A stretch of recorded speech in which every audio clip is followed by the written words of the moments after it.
Hey, how's it going, guys? Welcome to another installment in the Bank Fisherman series. Kind of going to be doing stuff a little bit different today. For one, it's pouring down rain outside. We've got flash flood warnings, and it's just a mess out there.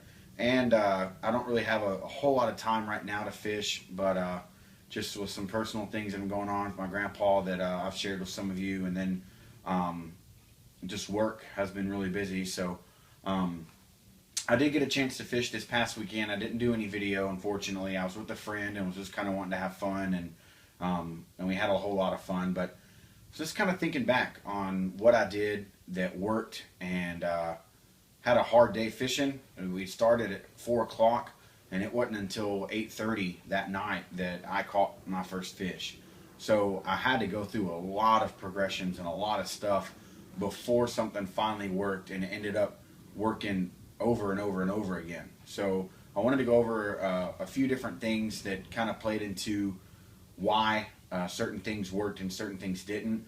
But I also wanted to go over something really important. And since it's raining outside, I just kind of wanted to bring you in. I've got some stuff drawn here on the board behind me, and just kind of bring you in on kind of a discussion slash instructional, whiteboard video. So let me rearrange the camera. I'll zoom in and show you what I got here. All right, so I'm going to do my best to stay out of the way of the camera, but I am left-handed, so this might be a little bit tricky. And I apologize for my bad drawing, but this is what I used to use as my coaching board when I was coaching football, and it just kind of really helps me to see the visual. So what we've got here is a rough sketch of the basic pond that I fish a lot, and this is a pretty bass heavy pond, but I can definitely go over some techniques that work for smaller things like panfish and whatnot. And my goal is for this to apply to any fishing area. Like these techniques won't just work for this pond, they'll work for any of them. So just to kind of go over what we have, the blue is the main body of water. This here in the middle is an island, and the reason why, to backtrack just real quick, the reason why I chose this pond is because it has a little bit of everything that you'll see in most areas that you'll be fishing from the bank. So it's a really good example, and it's just something I've really gotten to learn and know really well, and I just wanted to share it with you. So this is the blues of water. This is an island in the middle. This shading here represents a hill. So this is a change in land. It goes uphill, then it goes downhill. And this also will affect here in the water too. These are two brick walls, and this is one that I normally fish behind or fish in front of, and this is a hill here. This is the fountain in the middle, and what I've done, I hope it shows up on camera, but what I've done is, you notice there's areas that just have one direction of water, and then there's areas that I've gone over double, and it's kind of a hatch work, so it goes this way and that way. That represents deep water. So our deep areas are here and back here in this corner, okay? And this is very shallow through here. Very, very shallow. So what happened was the weather was cooler, the sun was out, beautiful day, there was hardly any humidity, and I just knew that this area here in the red was going to be great. It only gets to be about maybe 8 or 9 feet in the dead center next to the fountain, but I just knew this area was going to be good. So what did I do? I started off with some moving baits, some stuff that's covering water, and no luck. Went for a slower presentation like worms, no luck. So I got to thinking, maybe with the crazy winter that we had here in Texas, the spawn has been late. So, because our winter was a lot longer than what it normally is. So I started moving down into this area where there's a change in land, and it shows here, okay? It gets real shallow through here and deeper. It drops off, gets a little bit deeper, not as deep as over here. And I was catching some fish. And I started wondering, you know what? They're still bedding into the shallow areas. Well, that should have been common sense to me, but I kind of jumped the gun and thought that my normal sweet spot was going to be going well. So for the rest of the day, you know, I wasn't catching anything that was big enough to keep, but I was stumped by it, and I kept trying, and I only ended up having like 2 small little fish. I mean, little bitty small fish. So I wanted to share that with you because there's lessons I think to be learned there, and this is where it can apply to any area that you're fishing. You've got to be able to understand what's going on underneath the water as well as on top of the water. And what I mean by that is, we all know, if you spend any time fishing, that, you know, your temperature, humidity, cloud cover, you know, whether it's a full sun or it's cloudy, you know, that all plays into effect. But also your areas that you're fishing under the water, most of the time for me, play more into effect. This area here that's my go-to spot, it's not very, there's not a lot of heavy debris. There's not a lot of heavy brush piles or anything in this area. A lot of that is down here because the little bit of current that comes around from this fountain is pushing it, and you get heavier structure and stuff in this area. And those fish were clinging to that. And I noticed when I was casting out here that I was seeing a lot more activity with little panfish and little things, you know, being chased and jumping, breaking the water. So I wanted to share that with you real quick, just to kind of give you an overview and kind of let you see the pond that I fish. Give you a close up of this. So this section is where I normally stand, and then here, let's say here's the fountain. All right. Now, these techniques here work for any kind of fish, not just bass. Any of your panfish, crappie, it's a different story. They move deep, but especially your panfish like brim, perch, you know, or what we call perch here in Texas, and your bass. This works really well. Stuff that you're going to be able to catch on neps, rooster tails, you know, baits that you're covering water. Generally what I do, and I'm going to put a link to Dave Canterbury's video. I watched it earlier today, and it's in his On the Water's Edge playlist series, but he did a video that basically says this, but he did it before me, and I saw it for the first time today, and I was like, man, that's exactly what I do. So he goes over some stuff too that's really good. But if you're looking at a pond, okay, and let's say you're standing here, the first thing that most people do when they come up to the pond is they get as close to the shore as they can, and they cast to the middle of the pond. That is absolutely ludicrous to me. First off, don't ever walk right down to the edge of the pond. Fish that are in this area, what I call level 1 or zone 1, fish that are in this area are way more sensitive to the light that's coming from the sun. They're way more sensitive to the light, to movement, to vibrations in the ground, because they're close to potential predators. If there's animals, mammals, birds, or anything in this shallow area, they're on high alert. But these are often the fish that are also very aggressive, because they've come into the shallows to look for little bait fish that are also hiding in the shallow areas, because bait fish know to not go into the deep because they don't have structure to hide in.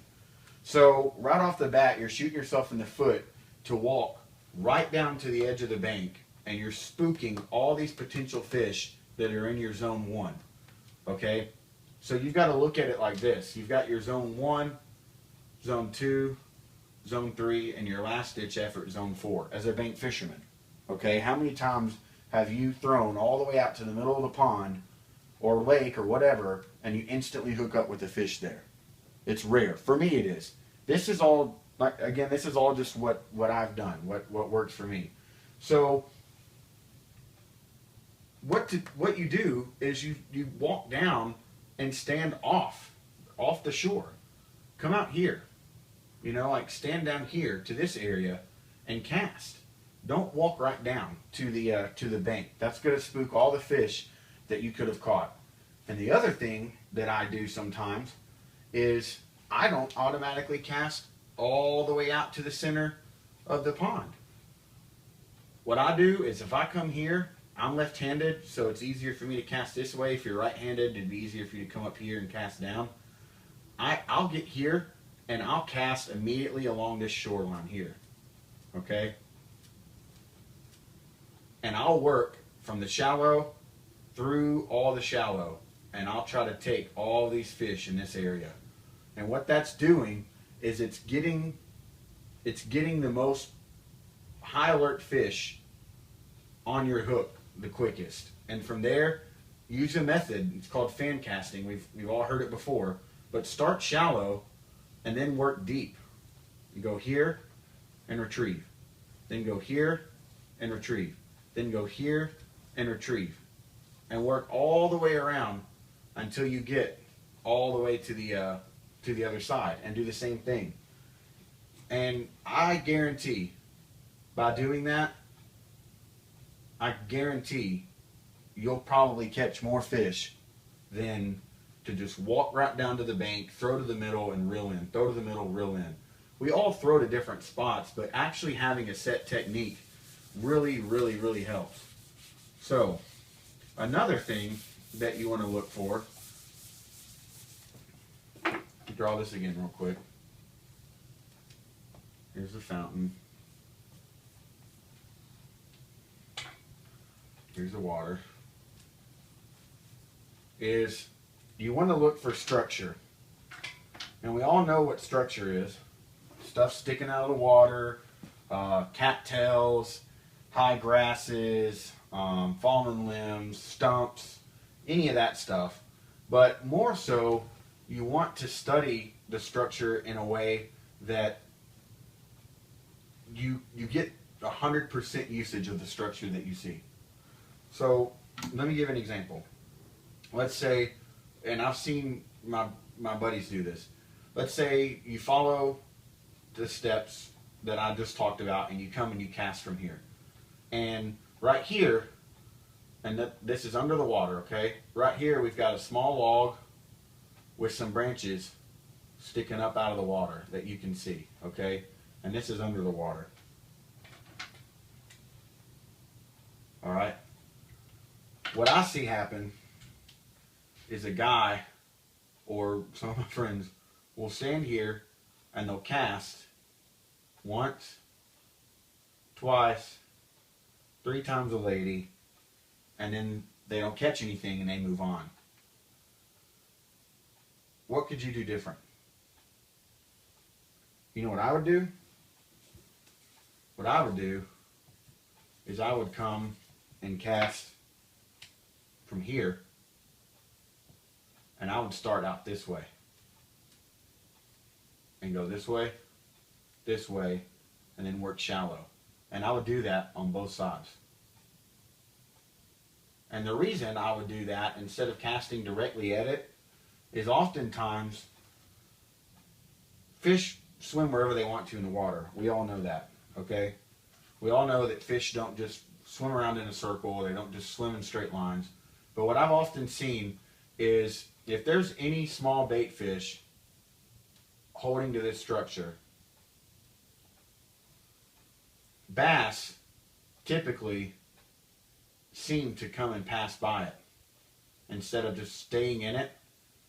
And what you're doing when you're casting out this way, and this is just stuff that I do, so I'm not saying it's right and that this is, you know, the only way to do it, but this is just what works for me at this pond or when I see structure like this.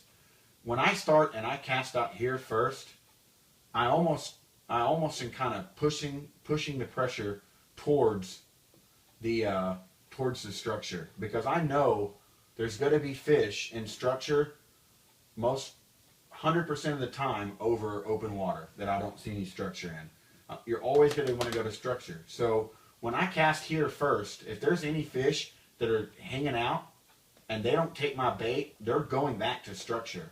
So instead of completely attacking it first, I want to try to increase my chances and get, in a sense, like what you want to do with your tender bundle, more surface area before you hit the center of the structure. So you want to take care of all the areas around it and work into it instead of going here and casting directly at it. And the other thing that I've noticed is when I cast vertically towards structure, like going like linear, like in a linear motion. I apologize. When I go in a linear motion and I bring that bait to structure, I don't know if it looks like my bait's trying to come to structure to hide or what, but oftentimes when I go with structure, I normally get hit. I normally get a fish, because it's just something about it, casting with it and bringing it in, as opposed to casting at it and reeling away from it. And the same thing works if you're looking to fish a bank line. Like what I was saying, standing here on the edge of the bank and casting here and bringing it back around to the bank, it for some reason it triggers more strikes. And my theory is that it looks more natural for fish to swim around the landscape like this, instead of stand here, cast out, and bring straight back. Like, how often do you see a bait fish swimming straight towards the shoreline like it's going to jump into the grass? I don't often see that. I often see them swimming within the area of the water. Like they often hug the bank, and I don't know, that's just what works for me. So let me zoom this camera out a little bit. I just wanted to share that with you real quick and let you know that that's just some tips and tricks that I learned. And real quick, the same thing works with when I did catch fish that were big enough. I'll just go over this real quick too. So the fish in the pictures that I shared on Facebook, those two bass that I caught and brought them back here and cleaned them and ate them, I caught those doing something similar, but it was kind of a little bit nicer. So let's say that here's my shoreline.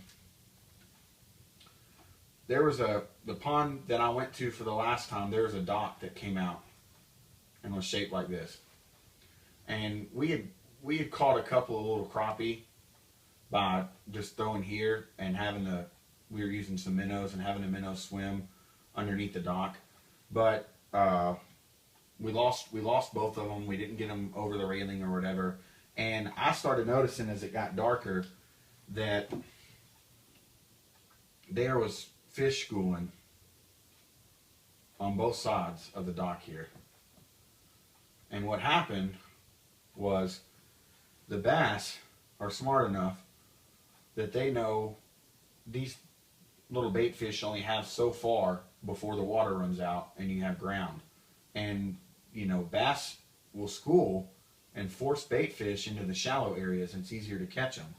So what I did was I came to this corner right here of the dock, and I put on a Mepps, an all white Mepps, like I think it was a number 1, with a silver blade, and I threw here and started fan casting like this.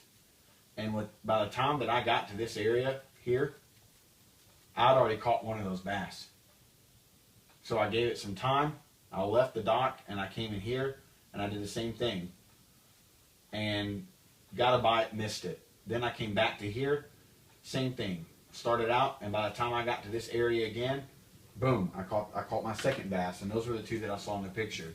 So I guess what I was really wanting to get across today was just vary your approach to fishing. Vary your approach to not just walking straight down to the bank and potentially eliminating fish that you could have caught. Use the fan casting method. Try casting along with the bank. You know, one of the best things to do right now where we are, we've got a bunch of the little baby frogs hopping around. Put on a weedless topwater frog and actually throw it onto the bank. It's weedless. It's not going to get hung up. It's the ATV of the water. You know, that little weedless frog. Throw it onto the bank and hop it from the bank into the water. And more times than not, right after you do that and you wait a little bit, that next time that you move it, boom, something hits it. You know, they hone in on it as soon as they hear something jump from the bank into the water. It just sounds really natural. All right, guys. Well, I appreciate you coming with me today and watching this little quick video that I did. Just wanted to kind of go over some stuff that worked. I apologize for me not actually bringing you out there to the pond and catching some fish with you this past weekend. But whiteboards just have always worked really well for me. And I just thought that was kind of a good idea that I had. And I found my dry erase markers. So y'all have a good one. Get out there, catch some fish. And try this stuff. You know, don't be afraid to try stuff. You know, try something new. I tried something new with the rest of the night, only using inline spinner baits. I rarely use those as much as what I did at this point of the year. I normally wait and use those when it's a little bit hotter, and you know, so just vary your approach. You know, don't be afraid to try something new and just get out there and catch some fish, whether you're eating them or just catching them for fun. You know, it's just too easy and too much fun to not do any chance that you can. So be thinking and praying for me and my family with my grandpa and what's going on with him. You know, we got the worst news that we could have gotten, and you know, there's nothing they can do for him. So we don't know how much longer he's going to be here, and you know, it's just really tough. So thank you for watching, guys, and get out there and enjoy the woods and enjoy the ponds. So y'all have a good one.